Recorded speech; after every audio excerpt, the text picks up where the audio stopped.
Wrong place to break down, old man. That's the first thing I heard, someone laughing right in my face as my rusty old Schwinn gave up the ghost, wobbling to a stop right outside the toughest biker bar in the county. Leather everywhere, tattoos you could read from across the street, faces you wouldn't want to see in a dark alley, and there I was, just me in a bicycle that picked the absolute worst place on earth to die. I just tried to get out of there, quietly shoved the busted thing along without asking for help.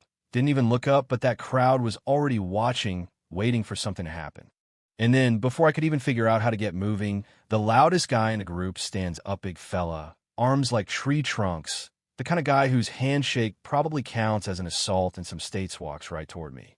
If you ever believe that real honor recognizes its own, no matter what patch you wear or what war you fought, you're going to want to stick around for this.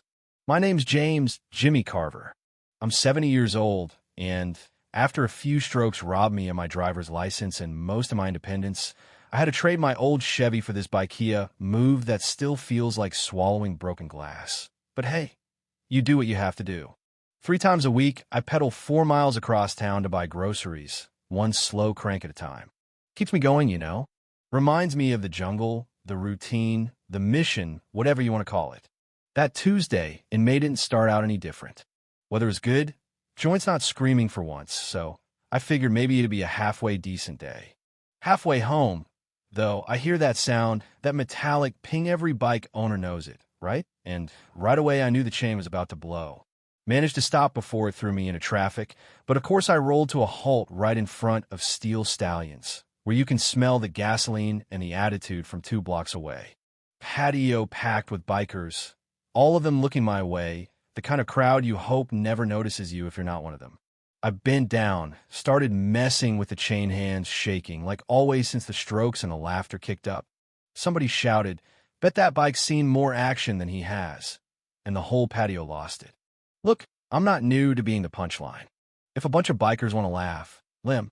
I just kept my head down, digging through my pockets for my old multi-tool, hoping maybe I could patch it together, just enough to limp home. But the crowd didn't let up. These started pulling out their phones, recording me like I was a circus act, some old fool fighting a losing battle against time and bad luck. Battle of the broken bike, one kid yells, framing his shot.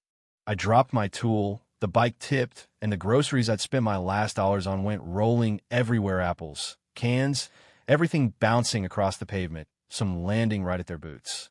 The laughter just got louder. You'd think it was the funniest thing they'd seen all week. I started picking up my stuff, one piece at a time, feeling every eye on me, but I wasn't about to give them a show. Not going to beg, not going to break down. Someone in the back, a woman, maybe said, someone should help the old-timer, but the others shut her down quick. Entertainment's hard to come by, they said. That's when it got quiet, like the air shifted. I heard boots on the pavement, heavy and steady, and when I looked up, the whole crowd was parting for this mountain of a man coming out of the bar. Leather cut with the Steel Stallions colors. Arms covered in tattoos, military patches mixed in with the club's symbols, gray in his beard, eyes sharp enough to cut steel. Mike Crusher Dalton, the president himself. Whole place went silent. Even the jukebox faded out, like everyone was holding their breath. Crusher just looked at me, then at the crowd, didn't say a word, but somehow everyone put their phones away, faces turning serious. And then this is the part nobody saw coming. Crusher bent down, lifted my busted bike like it weighed nothing, and started rolling it toward the bar. "You coming?" he asked, like we were old friends. What else was I going to do? I scooped up my groceries and followed, still waiting for the punchline. At the door, Crusher turned to the rest and said, "Anyone with a toolkit and a little respect, get over here." Now, at first, nobody moved. The same guys who'd been laughing just a minute ago looked at each other, trying to figure out what game this was.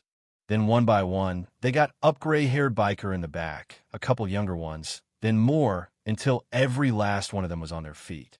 "I've got tools in my saddlebag," someone shouted. "I've got a spare chain," another said. A young woman added, "My dad had a Schwinn, I know those breaks." Just like that, it turned from a roast into a rescue. Inside, Crusher cleared off a pool table, dropped my bike on top like it was a classic Harley, and said, "Let's see what we're dealing with." Tools came out of pockets, saddlebags, places I didn't even know existed. For a while I just stood there, half expecting the joke to start again, but nobody was laughing now. One guy checked the chain this thing's shot. He said, links are worn clean through. Another said, brake cables are a mess. Surprised they haven't snapped. Crusher nodded, then turned to muleked over, and with hands gentler than you'd expect, reached for my neck. For a split second I froze, thinking here comes the punch, but no, just lifted my dog tags out from under my shirt, turned them over in his palm, and read the info. James Carver, 3rd Battalion, 5th Marines, Vietnam, 68. The whole bar went silent. You were a Marine, Crusher said, not a question, more like a fact of nature. Still am. I told him, just older now. That's when this kid looked 30 at most.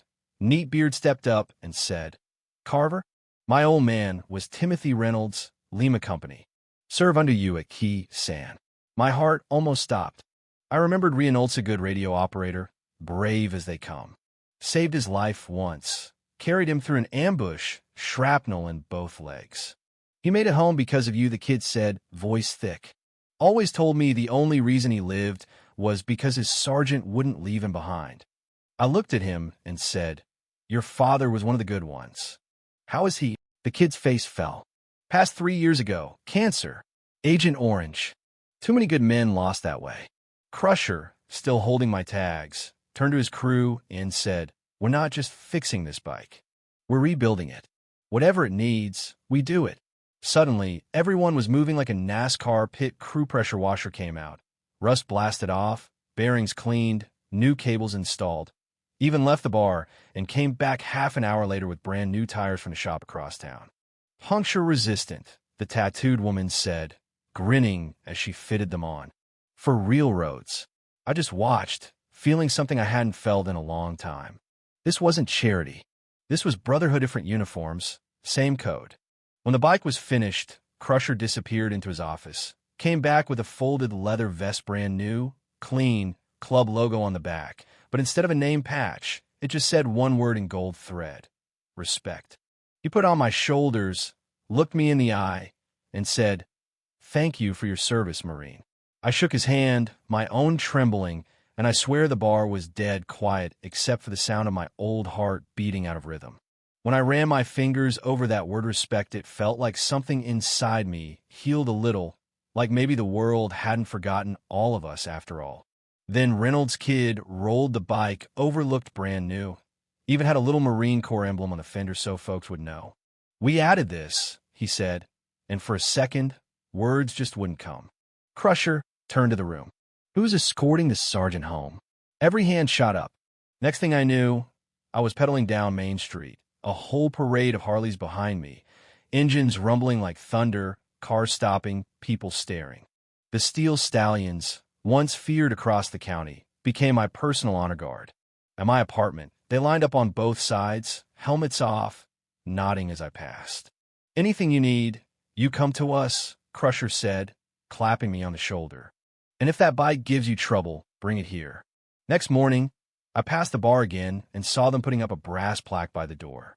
By the time I got back, it read, here, respect is earned and remembered. People noticed. Bikers stood at attention whenever I rode by. Conversation stopped. Engines cut. Nobody ever explained it. Nobody had to. It became tradition. That's the thing about real brotherhood. It doesn't matter what you ride or how old you get. Some honors never fade. They just wait for the right moment to be recognized. So I keep rolling, back a little straighter under that vest, knowing that respect can outlast any war or bad day, as long as you don't let the world beat it out of you. But let me ask you what you think. Is respect something you earn once, or does it have to be renewed, day after day, every time you face a new crowd? Go ahead, drop your thoughts below. Let's talk about what justice, community, and brotherhood really mean these days.